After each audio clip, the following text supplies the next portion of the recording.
Tem um tal de apresentação aqui, olha que legal. Olha que bacana. Será que funciona? Ih, funciona. Será que funciona com isso aqui? Legal. Bom, quem ficou aqui, eu tô ligado que deve ser os mais nerds da instituição, né? Que a gente vai falar aqui. Ih, ó, tô aí, agora que te ver. A gente vai falar aqui de engenharia reversa. É um bagulho chato. Eu não sei nem se é esse o título que está na programação. Mas engenharia reversa é um negócio chato demais, tá? Eu vou tentar deixar isso daqui o menos maçante possível, tá? A gente tem agenda aqui. Isso aqui funciona? Ih, legal, ó. A motivação, o que me levou a falar sobre engenharia reversa, tá? Por que eu botei o nome de Inception? Alguém já viu aqui esse filme? Eu não lembro qual é o título. A Origem. Lembrei agora. A Origem. Inception. Quem não assistiu, assista. A Origem. A gente vai passar por vários níveis aqui de sonhos. E, no final, o que eu lembro? Quem viu o filme está ligado no que significa. Conclusões, e se tiver tempo, a gente vai ter o bônus. Deu um probleminha na minha máquina. E eu não conseguia, na verdade, deu um problema no HDMI, eu não consegui passar ali direto. Vou tentar passar os vídeos aqui, mas de qualquer maneira eu vou deixar o URL da onde estão os códigos, essas paradas todas que já estão no GitHub. Eu não saí do GitHub, continuo lá, mesmo a Microsoft ter comprado. Se não passar os vídeos, depois vocês entram na página, dá uma olhada que cada sessão dessa tem um videozinho. Tá? Bom, sou da IBM Security, eles pedem para botar essa porcaria, blá, blá, blá. Qual é a motivação? A motivação é, essa apresentação ela foi feita 1 ano após eu ter desenvolvido o T50. Então, eu estava de saco cheio daquele negócio, quis fazer uma coisa diferente, eu estava vendo o que tinha de deficiência nas conferências de segurança, principalmente na H2HC, que é tipo um ícone, né? uma conferência referência para a área de segurança, para quem pesquisa, para quem faz esse tipo de coisa. E eu via muita apresentação falando de engenharia reversa, mostrando biblioteca, mostrando, putz, o cara mesmo desenvolveu o programa e mostra como explorar, fazendo a engenharia reversa. Tipo, se você inventou aquilo, você sabe como explorar, então não tem essa história. A maioria deixando as pessoas, tipo, perdidas, tá? Todo mundo que estava na audiência olhava para aquilo ali e falava, pô, mas o que eu estou levando daqui? O que eu realmente aprendi? Aprendi a usar uma ferramenta, aprendi a usar um framework, eu aprendi o que é engenharia reversa. A gente vai fazer engenharia reversa aqui raiz, não é engenharia reversa Nutella. Tá? Aqui o negócio é brabo. Então não tem hello world, bug, não tem esse tipo de coisa. Tá? Por exemplo, o cara fazia uma engenharia reversa disso daqui, é uma engenharia reversa? Não, aquilo ali são comentários. Aquilo ali só está traduzindo um código. No final, a engenharia reversa, obviamente, ele vai te traduzir em um outro código. Tá? Você pega, por exemplo, em Assembly, você consegue fazer um C ou um C++. Mas, na realidade, a engenharia reversa é você entender o que aquilo faz, como faz, e você tentar reproduzir. Por que você tem que reproduzir? Para você saber como proteger, como explorar. E, nesse caso aqui, para a gente entender uma vulnerabilidade. Então, vamos lá, Inception. Tá? Toda vez que sai uma vulnerabilidade, a gente tem que estar sempre atento para analisar aquela vulnerabilidade, para saber como proteger ou como explorar. Depende do que você faz no teu dia a dia. E eu vou falar um negócio para vocês. Ontem eu estava até conversando com meu amigo aqui, o Ander. Para você proteger, você tem que saber muito sobre como explorar, como atacar. Que aí sim você vai saber proteger muito bem. Então você precisa disso tudo. Às vezes um pouquinho de informação, ou nenhuma informação é publicada. Por quê? Porque muitas vezes é alguma infraestrutura crítica, às vezes não existe proteção contra aquilo, é um dia zero. Tá? Então, eles não publicam todas as informações, mas a gente consegue pegar algumas informações e daí a gente seguir adiante. Blá, blá, blá. Redescoberta de uma vulnerabilidade. Isso daqui é importante. Quando eu falo redescoberta, significa dizer que o que eu vou fazer aqui não foi uma descoberta de vulnerabilidade, foi uma vulnerabilidade descoberta, na verdade era um dia zero, no final de 2008. Eu peguei essa vulnerabilidade, analisei ela, fiz a engenharia reversa e descobri uma nova forma, um novo vetor de exploração dela, incluindo como bypassar o workaround que a Microsoft tinha lançado. E, com isso, mudou a descrição do CVE. Alguém não sabe o que é CVE aqui? CVE é do MITRE, Common Vulnerability Exposure, ou Enumeration, eu não me lembro bem o nome. Mas é o nome que você dá para cada vulnerabilidade agora. Você vem CVE, o ano e o nome específico. É a identificação daquela vulnerabilidade. Então, quando você entra na página do CVE, você bota essa identificação, você vê lá o descritivo. Então, devido a essa pesquisa, eles mudaram o descritivo. Tá? Seguindo, isso daqui é o normal, né? A gente vai definir agora os nossos níveis de sonho. O normal é, saiu uma vulnerabilidade, você tem um ecossistema vulnerável, você vai fazer a exploração ou a prevenção para ser ofensivo ou defensivo. Todo mundo concorda com isso? Vamos pensar de uma outra forma. Vamos pensar que tem essa vulnerabilidade nesse ecossistema. A gente vai ler a especificação e a documentação, vai fazer um black box e a gente vai gerar conhecimento. Depois a gente vai fazer uma revisão do código, a engenharia reversa, um white box, para gerar conhecimento. Com esse conhecimento a gente consegue fazer a exploração, a prevenção, sendo ofensivo ou defensivo. Ficou claro? Black box, white box, agora virou moda falar sobre isso, né? Eu vou explicar depois o que é cada uma das coisas. Bom, primeiro nível de sonho. Para você analisar uma vulnerabilidade, a primeira coisa que você tem que ter é o quê? Eu dou um doce para quem acertar. Uma vulnerabilidade, certo? Se você vai analisar, você tem que analisar ela. Então, a primeira coisa, a gente tem que definir qual é a vulnerabilidade que a gente escolheu. Eu consigo buscar informações valiosas sobre essa vulnerabilidade? Tem informações valiosas públicas? Porque, veja bem, a gente está tratando de uma vulnerabilidade que ninguém sabe como é que ela funciona ainda. Só existe o fabricante, só existe algumas pessoas no mundo que sabem. Eu quero ser uma delas. Esse ecossistema, eu consigo ter um ecossistema? Porque se você for falar de, tipo, sistema SCADA, que fica dentro de uma refinaria, você não vai conseguir trazer isso para dentro da tua casa. Certo? Mas você consegue subir uma VM. Você consegue montar máquinas com sistemas operacionais que estão aí. Certinho? Então, eu tenho que pensar nisso também. Outra coisa, existe ferramenta pública que me permita fazer a engenharia reversa? Porque se não tiver ferramenta pública, eu tiver que desenvolver uma ferramenta, esquece que eu não vou mais fazer a engenharia reversa. Eu vou desenvolver uma ferramenta. O meu foco já mudou. Tá? Então, eu tenho que saber se existe ou não. E qual o método de análise que eu vou utilizar? Então, vamos lá. O que eu escolhi foi a MS 08078. Por quê? Porque foi o último dia zero para o Internet Explorer no ano de 2008. Tá? O que significa dizer o seguinte, a maioria das pessoas que tinham Internet Explorer naquela época era vulnerável a esse ataque, e é o que a gente conhece de client-side, que depois deram um nome bonitinho de APT, Advanced Persistent Threat. Alguém nunca escutou falar aqui de APT? Show de bola. Vocês estão na sala certa. Então, vamos saber. Isso daqui é o CVE dele. Viu? Então, é CVE, o ano que foi descoberto e o número da vulnerabilidade, 4844. Ele na verdade, não é um time to run, time to execution, race condition, não é bem isso. Isso é um use of the free. Tá? Se eu estou falando grego, depois eu vou traduzir para vocês o que é isso. Sistemas afetados, Internet Explorer 5, SP4, 6, SP0, SP1, 7 e o 8, que era beta, beta 1 e beta 2. A gente já está falando de ED atualmente, né? Para vocês verem como essa vulnerabilidade é antiga. Mas todo o conceito que vocês vão aprender aqui, vocês conseguem trazer para as vulnerabilidades atuais. E Microsoft Windows, XP, SP3, maravilha, já sei quais são os sistemas. Como é que eu fiz a escolha da plataforma que eu explorei?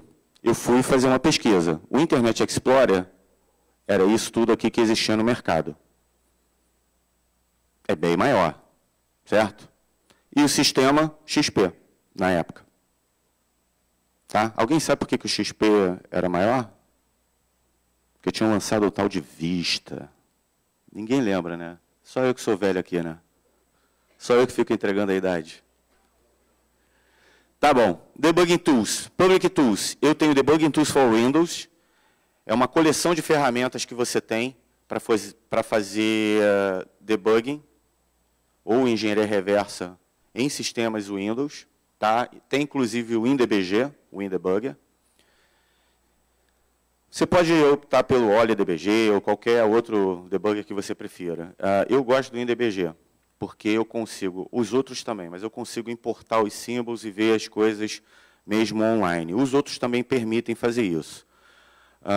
O único problema do WinDBG é que quando você começa a fazer alguma coisa via kernel, aí você encontra uma opção de backdoor dentro do WinDBG, que ele não te permite fazer certas coisas. Mas se você tiver na camada de aplicação, está de boa, você consegue fazer legal isso. Bom, é suportado a debug para vários sistemas operacionais, inclusive o Vista. Ele permite fazer user mode ou kernel mode, blá, blá, blá. E eu também vi que tinha o AIDA. O AIDA, se eu não me engano, já está na versão 5.4, 5.2, sei lá, faz muito tempo que eu não mexo no AIDA. Mas tem uma versão 5.5, 5.6, freeware. Freeware? Tá, então tem a 5.6 freeware. Eu devo ter aí em algum lugar. Mas, na época, era 5.0 freeware. Não te permitia fazer certas coisas, mas te ajudava, pelo menos, a criar um gráfico de como era a lógica dentro do programa. Tá? White box e black box. O que é white box e o que é black box? Black box é quando você faz em runtime. Você bota o programa para executar e você fica vendo o que está acontecendo. White box é quando você tem acesso ao código. Aí eu vou fazer uma pergunta para vocês. Se você tem um binário, você tem o código? Sim, não, talvez. Quem acha que sim? Quem acha que não? Quem acha que talvez? Você tem acesso ao código, se você tem um binário. Você jogou lá dentro e transforma em assembly. Se você não sabe ler, é outra coisa. Mas é um código. Você concorda comigo? Assembly não é um código? Você não está vendo 0, 1, 0, 1, 0. Você está vendo em assembly ali. Então, se você tem um binário, você tem o código. Você não precisa de mais nada, basta você entender aquela linguagem e entender o que ela faz. Para isso servem as ferramentas. E Greybox, que é um mix dos dois. Recomendação em plataformas Windows. Faça os dois. Comece com o Black Box para depois você fazer o White Box. Vê como é que ele faz em tempo de execução para depois você começar a analisar o código mesmo em Assembly. Então eu tenho aqui minha checklist já preenchida. Eu tenho a vulnerabilidade, que eu já escolhi, algumas palavras-chave que eu achei, XML Island, Data Binding, User of the Free, MS, HTML.dll, XML Document, Span, Nested. E eu tenho aqui o ecossistema vulnerável. Eu optei pelo XP, SP3 com Internet Explorer 7. As ferramentas que eu utilizei foram o Debugging Tools for Windows, junto com Symbols para o XP, CFSPEC 3. A única dica que eu dou é que se você está utilizando um sistema onde você já aplicou um patch nele, eu não recomendo você baixar o Symbols e usar o Symbols da tua máquina. Eu recomendo você usar o servidor da Microsoft para você saber realmente como é que está lá dentro. O Symbols ele consegue converter aquelas coisas que a gente não entende em nomes. Então, ele te dá o nome de classes, de métodos, propriedades, etc, etc. Tá? E qual o tipo de análise que eu escolhi? Eu botei aqui as três, na verdade, mas eu usei essa daqui, que é o mix desse. Dream Level 2. Vamos entender agora, então, buscar, através daquelas palavras-chave, o que eu fiz. Eu fui atrás do que significa XML Island. Tá? Então, XML Island, se você botar na internet e busca XML Island, Microsoft, você vai ver toda essa descrição que está aí. E você vai encontrar alguns exemplos. Tá? Isso é uma XML Island, onde você pode botar XML ID dentro da própria página HTML. Você pode dizer aonde o teu XML Island está, criar um arquivo à parte do teu HTML, ou você pode usar script. O script também aceita language XML. Data binding. Quem trabalha aqui com web deve estar muito familiarizado com isso. O que é um data source object, o que é um data consumer, etc, etc. E um binding agent. Tá? Basicamente, o JSON ele é como o elemento ele faz o binding dentro da... É o elemento que vai ser bindado dentro do Internet Explorer. Tá? Ele tem que estar presente na página. Por Internet Explorer renderizar aquilo e entender que tem um dado ali, ele vai ter que renderizar. O consumer são os elementos que estão na página HTML. Você cria lá os seus elementos, que também são conhecidos como tags, e você consome esses JSONs. Tá? E o Base Agent nada mais são do que todas as coisas que estão implementadas dentro do MS HTML que vão fazer funcionar propriamente. Um exemplo disso, consumo, e aonde ele está? Consumo, consumo. Tá? Então, você usa um elemento, um HTML tag, para você consumir esses dados. Use after free. Alguém não sabe o que é use after free?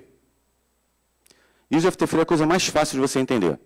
O cara gerou lá uma variável na memória. De repente, ele apagou aquela variável. Ele deu um free. Ele deu um malloc, depois deu um free. E depois ele faz a referência àquela área da memória. Só que não tem mais nada, você já deu free. Certo? Então, o que você vai pegar? Porcaria. Se eu souber o tamanho dessa porcaria, eu posso fazer besteira. Então, isso daqui é um exemplo clássico. Eu criei aqui o PTR, dei um malloc, usei ele, blá, blá, blá, dei um free, depois eu falo, dá um print PTR. Tu vai printar o quê? Nada. Porcaria. Outro exemplo, blá, blá, blá, dei um free aqui dentro, se tiver um erro, dou um free, e se for abort, pô, se deu um erro, e eu não vejo aqui deu um erro e um abort ao mesmo tempo, já deu problema, certo? Esse é um barato. O que é o MS HTML? É isso aqui, ó. Ele é o core do Internet Explorer. Não sei se ainda é no Edge. Acredito que sim, que ainda existe esse arquivo lá dentro. Mas ele é o renderizador de quase tudo. Ele faz renderização de HTML, ele faz DOM, ele faz Document Object, ele faz... É o diabo. Esse daí, se você conseguir alguma coisa nele, você está feito. XML Document. O XML Document, eu não vou ficar lendo tudo isso daqui, mas o que você tem que ter em mente é que ele já tem alguns built-in, alguns caracteres built-in que você não pode utilizar. Como, por exemplo, menor que, maior que, o E comercial, aspas dupla e aspas simples. Tá? Só que esses documentos, eles aceitam a sintaxe parecida com aquela que a gente bota até cores, né, na página. Mas isso daqui eu consigo gerar, através do ISO 10640, ou 10640, eu consigo criar novamente estes caracteres através disso. Então é importante você ir a fundo na pesquisa. Dream Level 3. Vamos ver se eu consigo fazer uma demo aqui. Com vídeo. Esse vídeo é de trigger. Ficou sem som. Não tem problema não. Isso aí nada mais é do que eu estou tentando fazer... Perdão, eu estou tentando achar qual é o trigger da vulnerabilidade. Como é que eu vou fazer a vulnerabilidade ser engatilhada? Então, eu fiz um fuzzerzinho. O único problema de você fazer um fuzzer... Eu acho que eu quebrei. O único problema de você fazer um fuzzer é que quando você faz um fuzzer no Internet Explorer, ele normalmente renderiza por trás e você não vê como é que está a renderização, você não vai saber o que vai dar o trigger naquele fuzzer. O que eu fiz é abrir uma nova window e só cuspir o que está sendo tratado na página de trás. Então, isso daqui, na verdade, ele vai me dar mais ou menos 972 possibilidades do que eu coloquei nesse meu fuzzer. E quando der o trigger, ele vai me mostrar exatamente qual é o trigger. Então, eu vou saber exatamente qual é o código que vai me fazer gerar a vulnerabilidade. Que a partir do momento que eu gero essa vulnerabilidade, eu consigo estudar ela. Certo? Então, ele vai tentando, vai tentando. Voltou? Era bom ter um som aqui. Cadê o negócio do som? Eu não lembro. Estava aí, né? Ele vai tentando. Você vê que ele tem que dar refresh. Olha como é que ficam Olha como é que fica a minha barra. Cheio de aberturas de janelas. Mas é só assim que eu consigo saber se... Foi um fuzzy bem mais ou menos, entendeu? Foi tipo, eu queria fazer só para mostrar o que era mais ou menos um fuzzy e tal. Tá? Aí daqui a pouco a gente chega já no trigger desse cara. Isso é um processo chato. Se vocês dormirem aqui, eu entendo. Ah, já até acordou.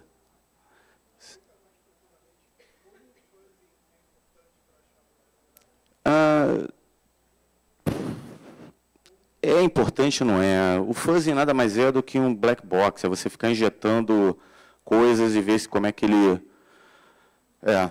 entendeu? Então, ali, na hora que deu aquele erro, eu vi qual era o código que engatilhava aquela vulnerabilidade. Vamos voltar aqui para a apresentação. Eu com a minha mão assim, ferradinha, vamos tentar novamente. Legal. Uma das coisas que a Microsoft disse é que era muito difícil fazer o fuzzing desse negócio. Quer dizer, encontrar vulnerabilidade fazendo fuzzing era difícil. Não era tanto, né? Eu mostrei ali. O que é legal é que aquele exemplo que gerou aquela vulnerabilidade, que deu trigger naquela vulnerabilidade, ela já era conhecida há muito tempo. Um cara já tinha lançado um documento mostrando como fazer cross-site scripting. A única coisa que eu fiz foi, como eu sabia que tinha que ser nested, quer dizer, aninhado, eu só aninhei as coisas. Mas eu usei o código do cara. Joguei lá dentro, joguei algumas outras coisas e eu já imaginei que desse problema. Então, uma coisa que você tem que ter em mente é que, uma vez que esse objeto ele está aninhado, aquele elemento, todo HTML tag, que você entende como tag HTML, todo elemento dentro do MS HTML, ele gera um espaço na memória. Ele é considerado um objeto na memória. Falei grego para alguém aqui? Não, né? Então, a gente sabendo disso, a gente vai saber como explorar. Tá? Então, esse foi o código. Tá? Então, eu consigo utilizar essa forma para evitar o XML, para não utilizar nenhum daqueles caracteres built-in, certo? Maior ou menor, certo? E agora é só jogar dentro de uma página HTML. Isso daí já vai me gerar o trigger. Isso já me dá um trigger nessa vulnerabilidade, MS08078. Ou CVE 2008-4844. Mapeando. Mais um vídeo. Vamos lá. Tem muito vídeo esse negócio. Ih, já entrou um outro vídeo aqui que não tem nada a ver. Ainda bem que não era de sacanagem. Bom, mapeando a vulnerabilidade. O que eu fiz aqui para mapear a vulnerabilidade? Como eu já tenho trigger, eu anexei, eu dei um attach no Internet Explorer e mandei o Internet Explorer executar aquele código que eu achei que dá o trigger. E a partir daí eu já começo a ver os erros. Só que ali, por exemplo, eu não sei o nome ainda das coisas, está vendo ali? Então o que eu vou fazer? Eu vou dizer aonde estão meus symbols. Tá? Nesse caso, como era SP3 puro, não tinha patch nenhum aplicado, eu poderia usar os símbolos que já estavam na minha máquina. Que eu uso um ambiente isolado. Tá? Então, a partir daí, ó como é que ele já começa a me dar os nomes dos objetos, as propriedades. Está vendo que legal? E daí eu consigo ver exatamente em que parte do código o erro ocorreu. Está vendo aqui? Aqui já ocorreu o erro. Eu sei que já tem aqui algumas coisas que me chamam a atenção. Por exemplo, deu o PTR-SI para RX. E aqui eu falo SCX. O SCX ele recebeu alguma coisa de alguém. Então, já consigo começar a compreender a vulnerabilidade. Uma coisa interessante com relação à Microsoft é que quando você faz um tipo de análise assim, você tem que levar em consideração que, às vezes, os registradores eles não têm só valores. Eles, na verdade, eles têm um índice que apontam para o que eles chamam de Virtual Table Function, ou VF-Table, ou V-Table. É grego para alguém isso? Tá, então, ele cria isso. Então, por isso que eu fiquei preocupado com relação a isso. Bom, aqui eu já tenho toda a informação, e daí é só blá, blá, blá. Novamente, o marquee, olha o marquee ali. Os elementos. E é uma V-Table.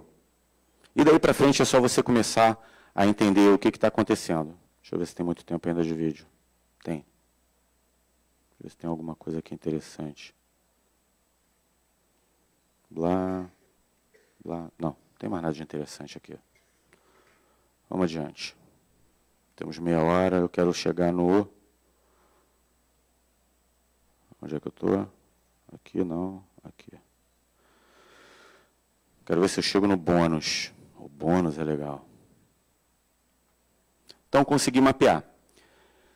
Só que é o seguinte, quando você mapeia, aquele erro que me deu, ele me deu o resultado da vulnerabilidade, né? O resultado daquele código na vulnerabilidade. Só que se você for entendendo a vulnerabilidade no mapeamento, você vai ver que, na verdade, ele é chamado por uma outra função. Quando você faz o mapeamento da memória para ver quem chamou o quê, você faz um trace de memória, né? Você sabe que você pode fazer isso. Saber qual função, ou qual classe, ou qual propriedade, o que chamou aquele código atual. Então, eu consegui ver que, nesse caso daqui, essa é a vulnerabilidade sendo explorada. Não, essa daqui não. Essa daqui já é quem tá chamando aquela parte do código. É porque não tem... Ah, tá. Aqui não tem a transição. Na minha apresentação tem a transição. Aparece primeiro a outra, para depois aparecer essa. Mas aparece esse cara daqui chamando justamente aquele que a gente estava vendo, o transfer from source. Então, esse cara daqui é que está me gerando esse problema. Então, vamos entender. Esse daqui é o AIDA. Tá? Isso daqui é tão legal, cara, que quando você vê isso pelo AIDA, deixa eu mostrar um negócio aqui para vocês que vocês vão ficar encantados. Você consegue entender o código tão bem que você consegue ver isso daqui, ó. Você consegue criar os teus breaking points a partir do ponto que você quer para você entender o que está acontecendo.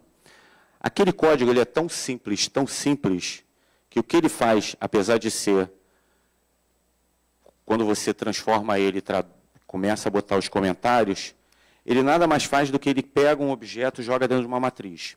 Essa matriz ela vai ter aqueles objetozinhos lá dentro, que são os GSOs que ele quer utilizar, são os Data Source Objects. Ele utiliza o primeiro, faz o que faz, chama lá o Transfer from Source e volta para o Transfer to Destination. Tá? Quando ele volta lá, se eu tiver apagado aquele elemento por alguma hipótese maluca dentro do meu código, que são milhões de linhas de código do Internet Explorer, ele não vai fazer nenhum teste com relação ao que aconteceu com aquela matriz. Se ela foi zerada, se ela não foi, se ainda existem os objetos ou não, para ele mudar um índice. Então, eu saio do 0 da matriz e ia para 1. Quando eu vou para 1 e eu não faço nenhum teste, o que acontece? Ele diz que o contador está errado. E quando você faz um script, como esse daqui, para dentro do teu WinDBG, ele vai te dizer aqui, ó, contador em 2, foi incrementado. Contador em 2, array index é 1. E ele pode te dar até o warning, ó. Ele deveria ser 0 ao invés de 1. Eu consigo colocar condicionais dentro desse meu breaking point. E eu consigo saber, ó, agora vai dar problema. Só que como eu estava num outro modo aqui, que era um modo onde a memória não é tão... Eu boto heap para fazer um tracing de heap, ele roda novamente para até depois dar o erro. Aí ele só vai dar o erro aqui embaixo. Ele passa algumas vezes até dar o erro. Tá? Mas ele diz aqui, ó, warning. O contador deveria ser 0 ao invés de 1. Restartando o loop, o contador é 1, o array index é 1, onde deveria ser 0. Quando ele vai no 1, está dentro desse endereço aqui. E esse endereço já foi limpo, ou pode ter sido reutilizado. Então, ele dá o erro. Falei muito rápido, vocês me acompanharam? Sim, não? Talvez? Eu vou entender isso como um sim. Tá, então aqui tem documentado lá esse código, vocês podem olhar, é isso. Está truncado aqui o código, lá tem todo o código, tem um código completo.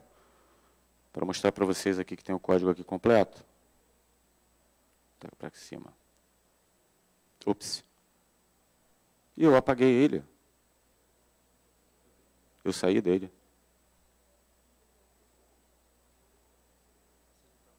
Eu saí dele. Não tem problema. É bom que eu mostro aqui. Ó. Esse é meu GitHub, tá, gente? github.com/nbrito. Só você entrar aqui. Eu ia fazer isso no final, mas aí eu mostro agora. Vai em Research. Você tem aqui Inception, tem outras pesquisas minhas aqui, ó. E aqui você tem todos os códigos e tudo aqui, ó. Tá? Então, esse daqui é o código, tá? Então, aqui você está toda a combinação dele, está todo comentado, eu digo aqui algumas coisas, como pode ter sido feito o código, coloca aqui a parte de loop, a parte de continue, etc, etc. Bem tranquilo, né? Se eu quisesse consertar esse código, bastaria eu fazer o check do EDI mais 8. Porque isso daqui, na verdade, o EDI mais 8 vem aqui para dentro, dependendo de quantos ele tiver, eu vou ter que pegar, porque isso tudo é um inteiro, né? Então, inteiro 32 bits, certo? O inteiro 32 bits, certo? Certo? Certo? Certo? Certo. Então, ele vai ter que fazer algumas coisas aqui para saber exatamente o número de elementos que tem lá dentro. Tá? Então, ficaria mais ou menos assim o código em C. Tá? Esse é basicamente o código vulnerável que está dentro do Internet Explorer. Então, eu fiz black box, depois eu fiz white box. A partir do momento que eu vi o black box, eu vi que em tempo de execução deu problema, eu consegui achar o pedaço do código que está com problema, certo? Eu pego aquele código e começo a analisar, a entender o que aquele código faz. Aí sim, então, eu vou traduzir ele para algo que faça sentido para mim. Então, isso é o código em C, ou C++, como vocês preferirem, que geraria esse problema. Eu não falei que era uma matriz, e que essa matriz, na verdade, eu teria que checar ela? Eu não checo. Tá? Então, eu teria que fazer isso. Eu teria que checar novamente se aquela matriz ainda contém os elementos que são maiores do que o meu contador. Que o meu contador, na verdade, é o EBX. Tá? Aí tem os pormenores aqui, que está no código, vocês vão entender como é que é a forma, o estilo de programação da Microsoft. É legal que você acaba aprendendo alguma coisa, né, com isso. O que eu limbo? Agora é a hora de eu saber se eu vou conseguir explorar ou não. Quando a gente fala de Use of the Free, e quando a gente fala de Microsoft, e a gente fala de Internet Explorer, e a gente fala de elementos, eu já falei para vocês, eu já cantei a pedra. Dentro do MS-HTML.dll, você consegue ver os elementos. Elemento é tag, tá? Certinho? Marquia, certo? Spam, div, tudo isso daí eu consigo ver qual é o tamanho que ele gera na memória. Porque está lá dentro daquele código. Ele diz size igual a tal. Tá? No IDE ele te diz assim, ó, isso daqui é o size. Aí tu vê lá qual é o tamanho. Para fazer uma exploração de Use of the Free, eu preciso saber qual foi o tamanho limpo na memória. Tá?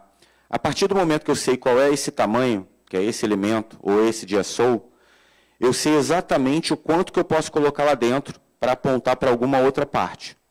Então, eu quero apontar para um código malicioso, um código meu. Não é essa a minha intenção? É ou não é? Todo mundo aqui é santo, é? Então, eu quero gerar um código malicioso. É só assim que eu vou saber se ela é explorável ou não. Tá? E não confia muito naquele...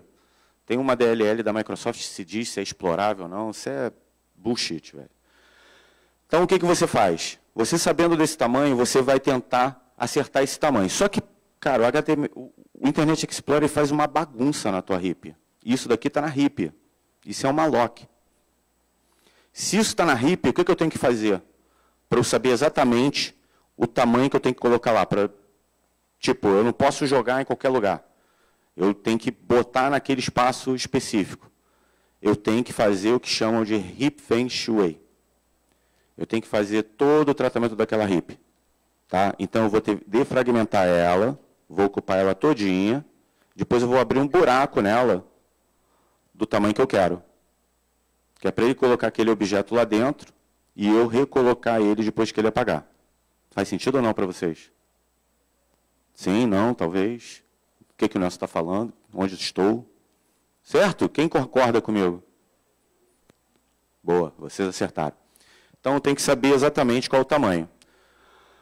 Então, a gente vai só fazendo uma brincadeira aqui agora, porque eu sei que isso daqui me gerou o problema. E quando eu faço o debug, olha só o que acontece. Está vendo aqui, ó? 00660061. Cara, 6C61, para mim, isso já é uma tabela ASCII. Já de cara eu te digo que isso daí é um caractere printável. Sim ou não? Então, quando eu faço isso daqui está numa notação, que seria qual? Seria? Não, sim, mas na memória ele está como? Em engine. Ih, peguei, né? Então, tudo bem. Mas você vai ver que aqui, ó, alert. Está vendo 61 aqui antes do zero, 6C antes do zero? Está vendo que isso daqui é o contrário? É engine. Tem que entender isso, senão vocês não vão conseguir chegar nesse ponto. E eu vou só fazendo as brincadeiras. Lembra que eu já tinha falado disso lá atrás, do XML? Que eu poderia colocar isso? Vocês lembram disso? Então, eu vou fazendo as brincadeiras, ó. Alert. Depois eu faço isso. Depois eu faço isso. Depois eu faço isso. O que eu fiz? Eu concatenei o alert. Viu que eu tirei os espaços? Do 00? Se eu consigo fazer isso, depois isso, depois isso, eu consigo botar pelo menos 4 números ali. Consigo botar 2 bytes ali. Você concorda ou não? Sim, não, talvez, não sei do que você está falando. Vocês estão bem animados hoje, hein? Então, eu consigo concatenar, eu consigo espremer ele. Olha o alert, como é que ficou. Se eu conseguir fazer isso, significa dizer que o problema está dando aqui, ó. Isso daqui é o alert. Está vendo? 72656661, 72656661. Aí eu consigo fazer o quê? Boto qualquer porcaria lá dentro, boto um endereço qualquer. Eu boto o endereço que eu quero. E eu tenho que ter certeza de que o meu código vai estar nesse endereço para ser executado. Faz sentido? Faz todo sentido, né? O que eu posso fazer? Para 32 bits, plataformas 32 bits, eu consigo fazer heap spray. Eu consigo fazer heap feng shui. Eu consigo fazer isso tudo. Então, eu criei uma biblioteca, eu não sei se está disponível. Eu acho que está. Depois dá uma olhada. Tem uma outra versão, mas essa não foi publicada. Mas essa eu acho que foi em 2011. 2011 já tinha lei, Carolina Dickmann? Não, né? Acho que foi em 2012 ou 2013, né? Bom, então eu fiz aqui, só criei meus objetos, botei aqui qual é o endereço na memória, disse qual é a minha escolha, eu boto qualquer offset lá dentro, blá, blá, blá, dou o trigger aqui, e aí eu entro no... Aqui tem algum vídeo? Tem. Vou mostrar o vídeo, então, da exploração. Esse é o 3.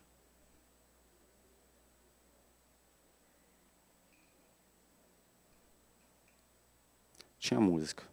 Aí vocês iam ficar animados e acordar. Mas eu não sei onde é que está o negócio aqui, sumiu.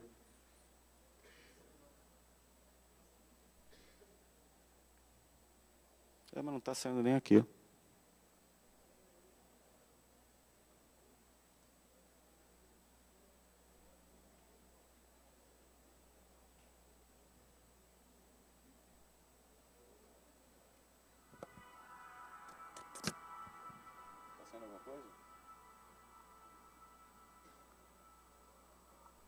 Essa é bem lentinha mesmo.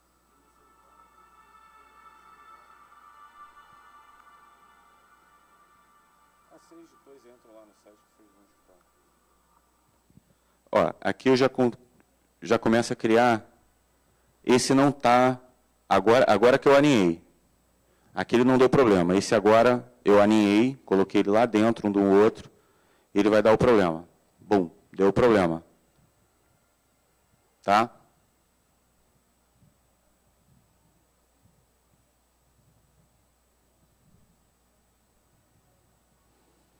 Não, mas esse daqui não era o que eu queria mostrar. Esse aqui eu já falei sobre isso. É esse daqui, ó. Esse daqui é o legal.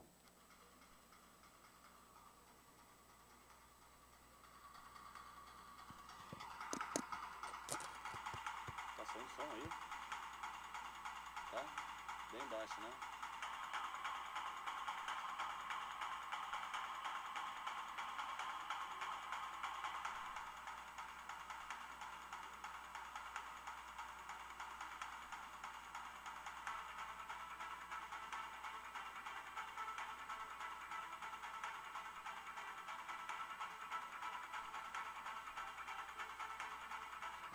Bom, para quem não entendeu, o código malicioso que eu estou gerando ali é só abrir a calculadora com com os privilégios do usuário. Eu poderia fazer qualquer outra coisa.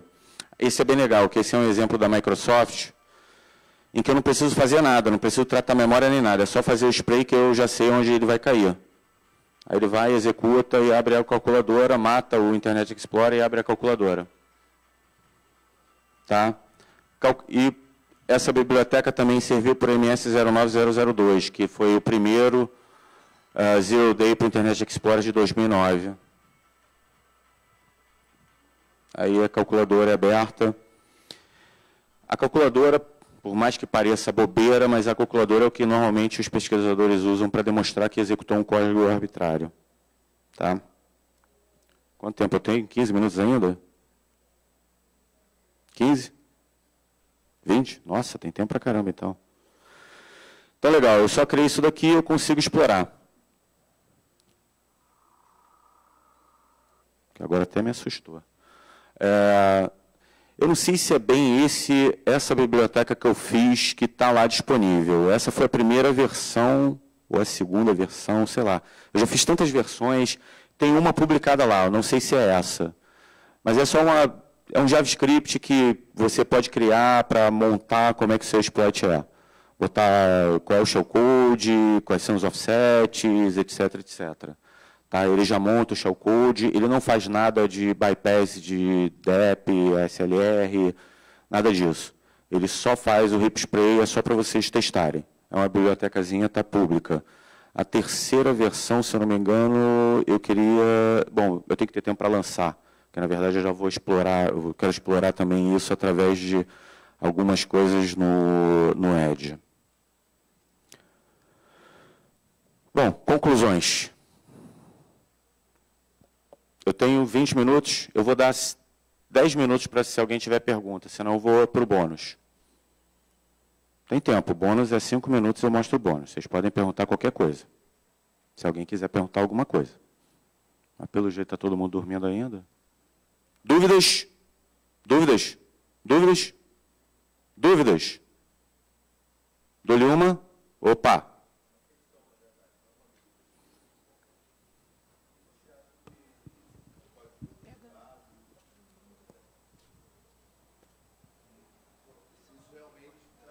Só um minuto, aguarda que eu estou tentando, mas a idade vai chegando, a gente vai perdendo memória, audição. Bom dia, meu nome é Rafael. Queria saber, na verdade, a sua opinião sobre códigos ofuscados na hora de fazer a engenharia reversa. Uhum. Se você já se deparou com isso e se realmente dificulta bastante aí na hora da engenharia reversa. Cara, tem uma apresentação bem legal do Fernando Mercedes. Isso aí é para quem faz pesquisa de malware. Você tem ferramentas que já conseguem tirar essa ofuscação que você coloca, que é embaralhar código, botar de uma forma não muito legível. Tem ferramentas que geram e tem ferramentas que regridem ele, que fazem engenharia reversa dele. A maioria faz isso. Tá? Quando você pega vulnerabilidades assim, você não vai dar de cara com esse tipo de coisa, a não ser que você esteja estudando malware. Aí, malware tem uma outra abordagem. A engenharia reversa tem várias abordagens. Essa que eu mostrei aqui é na unha. É você olhar o código, você estudar o código. Tem frameworks que ele já pega aquilo ali e transforma num código C, como eu mostrei ali. Só que você perde o principal, que é o conhecimento.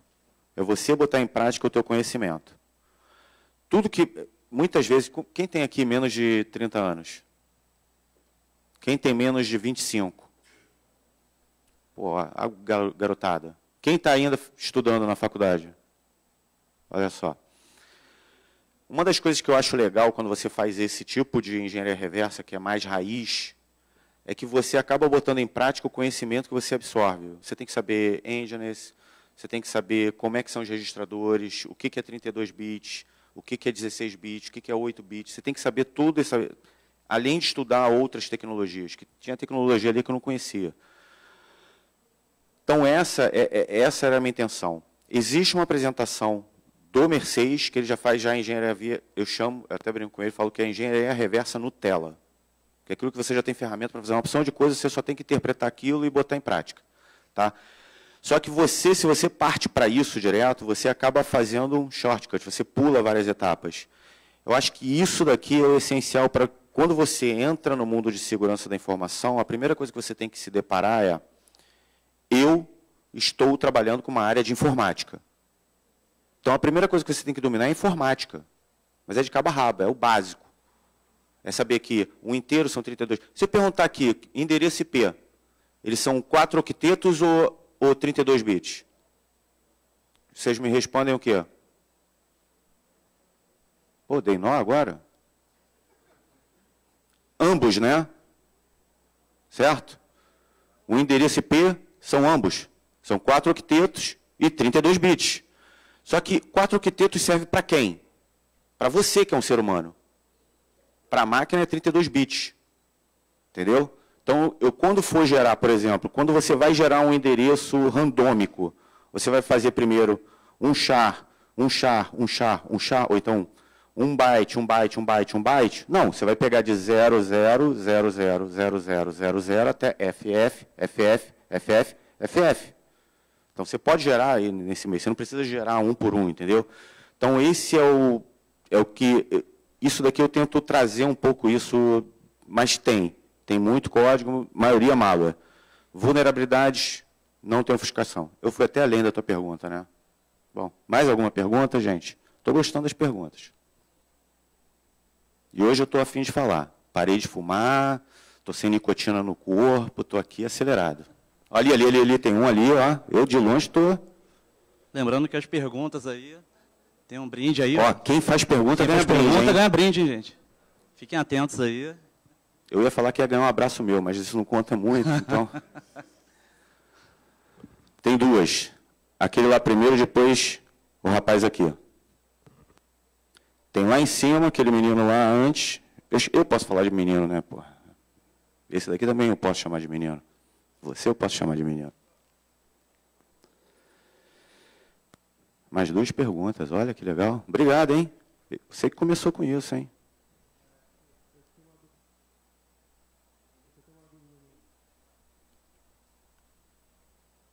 Dá um chute que normalmente funciona. Eu queria fazer uma... Na parte do black box e white box, eu não entendi muito bem. Poderia repassar o conceito, por favor? Tá.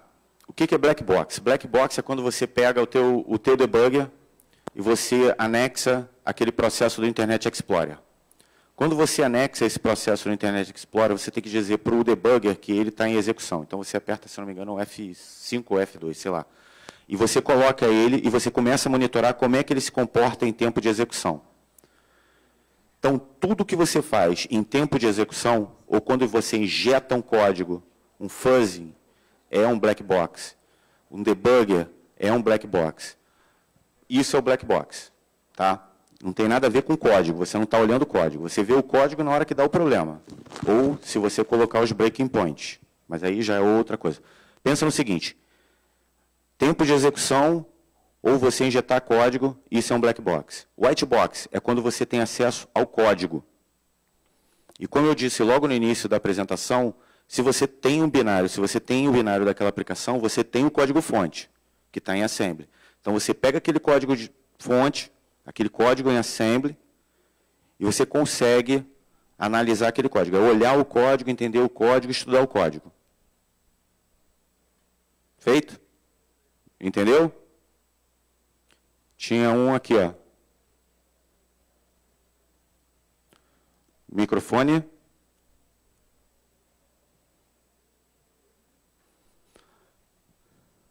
Tem mais algum? Ó, tem dois, na verdade. Tem um ali, outro aqui. Pode. O meu bônus é 5 minutos, cara.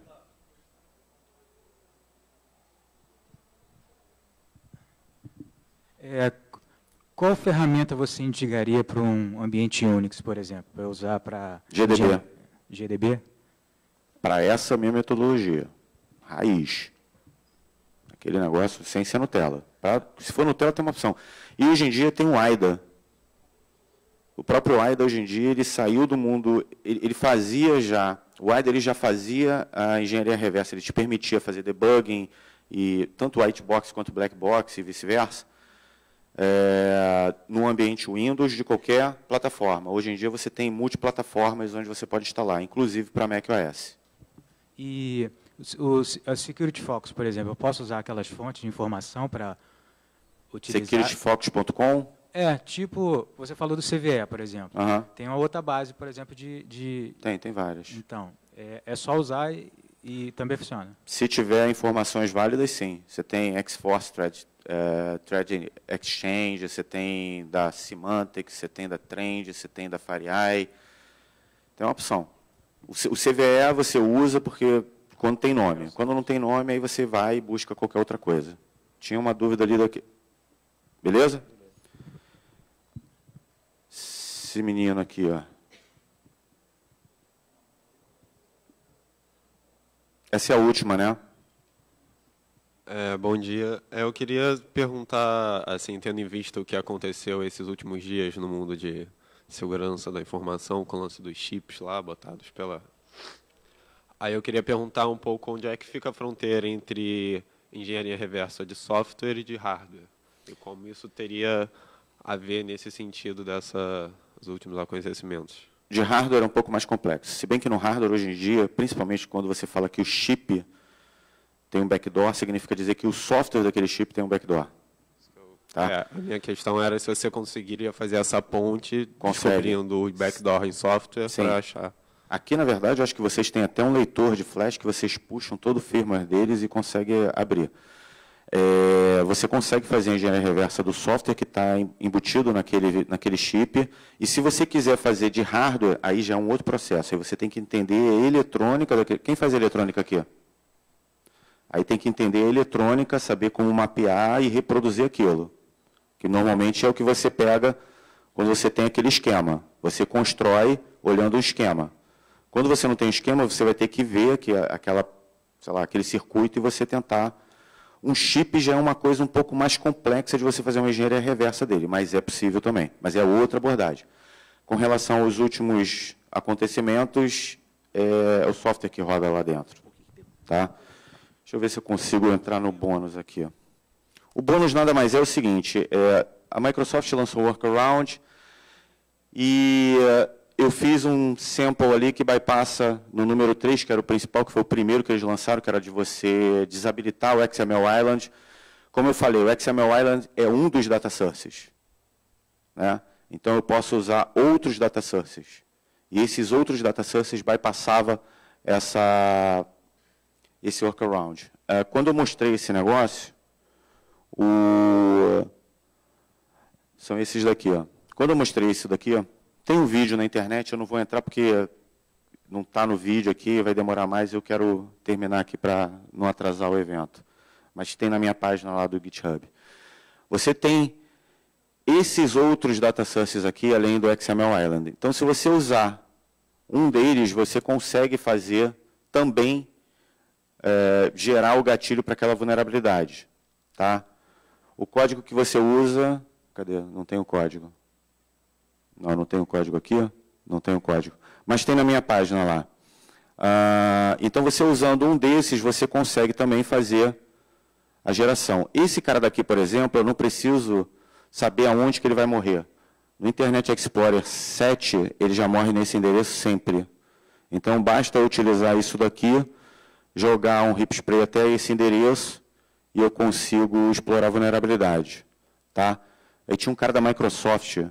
Esqueci o nome dele, em 2011, na plateia, quando eu falei sobre isso, o cara fez assim, né? Bom, isso daqui foi o CVE que eu falei, que mudou. Isso daqui era a descrição do CVE antes dessa pesquisa, até 2011, e a partir de 2011 ficou um pouco mais criteriosa. Tá? Ele fala que não é só com o XML Island, ele não fala só que é o spam, ele fala também do spam e do marquee, apesar de haver outros, eu não concordo, tem lá no meu... Deixa eu ver se eu consigo entrar aqui, que eu mostro isso para vocês.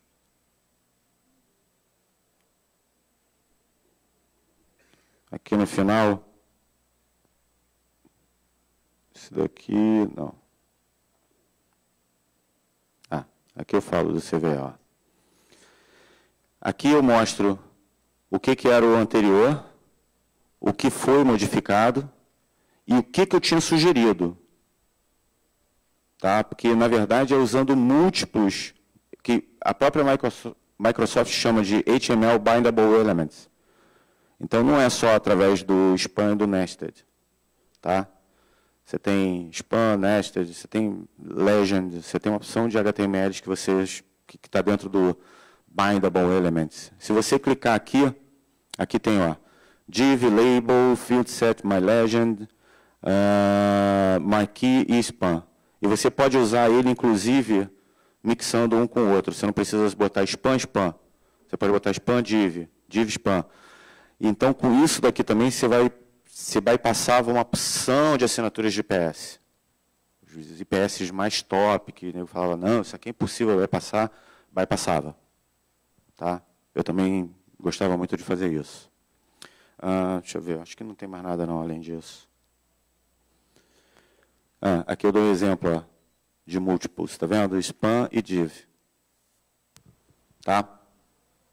Acho que é isso. Acho que é isso. Quem quiser ver apresentações, códigos, besteirinhas, só não tem nude. Tá? Mas se vocês pedirem muito, de repente até põe. github.com/nbrito. É por isso que eu não posso vir no meio acadêmico, cara. Eu só faço piada sem graça. Então, github.com/nbrito. Vocês vão ver esse código lá dentro, vai ver talvez a apresentação de hoje, outras que eu fiz, que essa apresentação aqui não é a primeira vez que eu faço. Começou em 2011, lá na H2HC, depois eu fiz em 2012, 2013, 2015, 2016 e 2018. A gente vai ficando velho, a gente tem que documentar as coisas, senão a gente não lembra. Obrigado. Valeu, gente. Agradecer aí mais uma vez a presença do Nelson.